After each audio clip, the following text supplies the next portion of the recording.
جی آج قومی اسمبلی میں اسپیکر اور ڈپٹی اسپیکر کا انتخاب کیا گیا. نعرے اور شور شرابے میں سارا انتخابی عمل مکمل ہوا. مسلم لیگ نون اور اتحادی جماعتوں کے ووٹ سے جو ہیں سردار ایاز صادق قومی اسمبلی کے نئے اسپیکر منتخب ہوئے ہیں.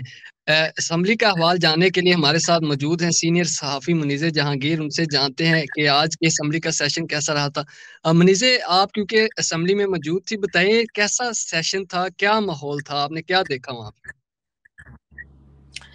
اعتزاز، آج جس طرح اسمبلی کا سیشن ہوا ہے، کل بھی اسی طرح ہم نے ہنگامہ آرائی دیکھی تھی، مگر آج تو بہت زیادہ ہنگامہ آرائی ہوئی. اور پریس گیلری میں جتنے بھی لوگ بیٹھے ہوئے تھے وہ یہ کہہ رہے تھے کہ اگر اسی طرح اسمبلی چلے گی تو پھر کام کیسے ہوگا. ہم نے دیکھا کہ پاکستان تحریک انصاف کے جو رکن ہیں اس وقت جو سنی اتحاد کونسل میں جنہوں نے شمولیت اختیار کر لی ہے، وہ خاصی غصے میں تھے، نعرہ بازی کر رہے تھے. اور ہماری انفارمیشن کے مطابق ان کو یہ کہا گیا تھا کہ آپ نے اسمبلی کے اندر جو ہے ایک اگریسو جو ہے موڈ رکھنا ہے.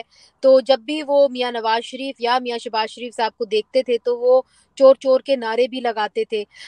یہاں تک ہوا کہ ایک ٹائم پہ جب میاں شہباز شریف صاحب آ کے بیٹھے ہیں تو وہ نعرے لگا رہے تھے اپوزیشن بینچز پہ، مگر وہ نظر نہیں آ رہے تھے. تو وہ ایک دم سامنے آ گئے اور انہوں نے اپنے ہاتھوں میں جوتے بھی اٹھا لیے. جب انہوں نے جوتے اٹھائے تو ایسا ایک پوائنٹ پہ لگ رہا تھا کہ ہو سکتا ہے وہ جوتے لہرا رہے ہیں کہ آمنا سامنا ہو جائے، چونکہ اسی وقت پاکستان مسلم لیگ نون کی جو ایم این ایز ہیں وہ کھل کے سامنے آ گئی اور انہوں نے گھڑی جو ہے وہ لہرانا شروع کر دی پی ٹی آئی کے جو ایم این ایز ہیں ان کے سامنے.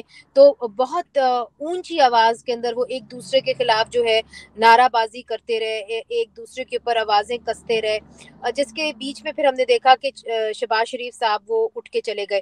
نواز شریف صاحب بالکل کام رہے اور ان کے منہ پہ کوئی خاص پریشانی نظر نہیں آئی جب نعرہ بازی ہو رہی تھی.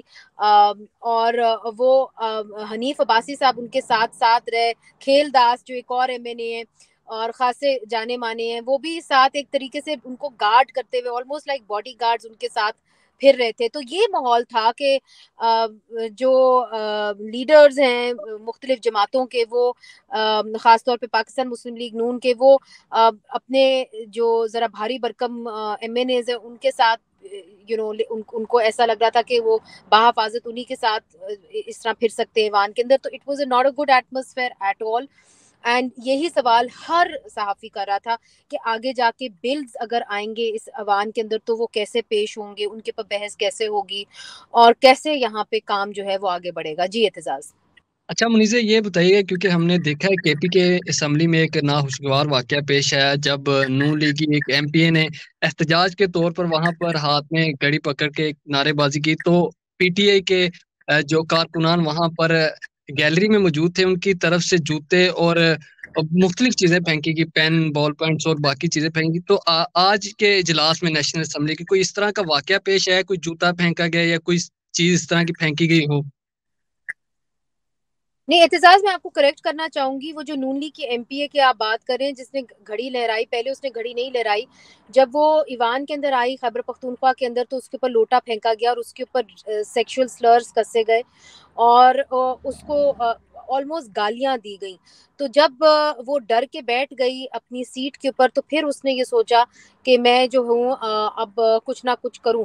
تو اس کے بعد وہ آئی ہے اور اس نے جو ہے گھڑی لہرائی ہے اور جس قسم کی آوازیں اس کے اوپر کسی گئیں، جس طرح کی باتیں اس کے بارے میں کی گئیں وزٹرز گیلری سے. اور یہ زیادہ تر جو لوگ تھے یہ علی امین گنڈا پور صاحب کو چیف منسٹر بننے دیکھنے آئے تھے. یہ پی ٹی آئی کے کارکن تھے، سپورٹر تھے. اور جس قسم کی آوازیں انہوں نے کسی ہم نے کم از کم پہلے ایوانوں میں اس طرح نہیں دیکھی. تو یہ بڑے افسوسناک ایک واقعہ تھا چونکہ خواتین کے اوپر اس طرح آوازیں کسنا، جبکہ اتنی بڑی تعداد میں خواتین نے ووٹ دیا پی ٹی آئی کو، ان کی سپورٹر رہیں، جیلوں میں گئیں، انہوں نے احتجاج کیا. تو واقعی میں بہت افسوس ہوا. اب coming back to National Assembly, Aitzaz میں سمجھتی ہوں کہ بہت ضروری ہے اپنے ناظرین کو یہ بتانا کہ کابینہ کی پوزیشنز کے اندر کیا ہو رہا ہے اس وقت. جو ہماری انفارمیشن ہے وہ یہی ہے کہ آج پاکستان مسلم لیگ نون اور ایم کیو ایم نے ایک معاہدہ تو سائن کیا ہے لوکل باڈیز کے حوالے سے, جو ان کا ایک لانگ ٹرم ایک ڈیمانڈ تھی کہ جی لوکل باڈی کے اندر آپ آئین کے اندر ایک ترمیم کریں, ان کو ان سسٹم کو فعال کریں. تو اس کے اوپر ایک معاہدہ تو طے پایا ہے جو سب کے سامنے ہے. مگر جب میں نے فاروق ستار صاحب سے پوچھا کہ آپ منسٹریز لیں گے کہ نہیں لیں گے, تو انہوں نے کوئی سیدھا اس کا جواب نہیں دیا کہ آگے جا کے اگر آپ چاہیں تو منسٹریز لیں گے کہ نہیں لیں گے. تو ان کا یہ کہنا تھا کہ جی وہ انسسٹ تو نہیں کر رہے نا, پی پی ایم انسسٹ تو نہیں کر رہی کہ آپ منسٹریز لیں. تو نہ ایم کیو ایم جو ہے وہ منسٹریز لے رہی ہے اس وقت, نہ پاکستان پیپلز پارٹی منسٹریز لے رہی ہے. اور ایم کیو ایم اس لیے بھی منسٹریز نہیں لے رہی چونکہ وہ اپنا کیوں لے رہی ہے پاکستان پیپلز پارٹی سے. اور آپ دیکھیے کہ یہ حکومت جو ہے, کابینہ جو ہے, یہ بڑی کمزور کابینہ بنے گی, حکومت بڑی کمزور ہوگی چونکہ ان کو ایم کیو ایم اور پیپلز پارٹی کی سپورٹ کی ضرورت ہوگی. مگر ایم کیو ایم اور Peoples Party have no stakes in the cabinet, so that means کہ they have nothing to lose, they have no ministries to lose. تو وہ بھی جو ہے ان کو بھی رضامند کرنا بلز کے اوپر, چیزوں کے اوپر بہت مشکل ہوگا. اس کے ساتھ ساتھ جو انڈیپینڈنٹ ارکان ہیں سنی اتحاد کونسل کے, ان کو بھی رضامند کر کے چلنا ہوگا. ایاز صادق صاحب سے بھی میری ملاقات ہوئی اور وہ بھی کچھ پریشان نظر آ رہے تھے چونکہ انہوں نے ہی اس ایوان کو چلانا ہے, اور وہ بھی یہ کہہ رہے تھے کہ مشکل ہے مگر میں کوشش ضرور کروں گا کہ میں خوش اسنوبی سے جو ہے اپنا سارا کام کروں. آپ کی خبر, آپ کی آواز, voicepk.net.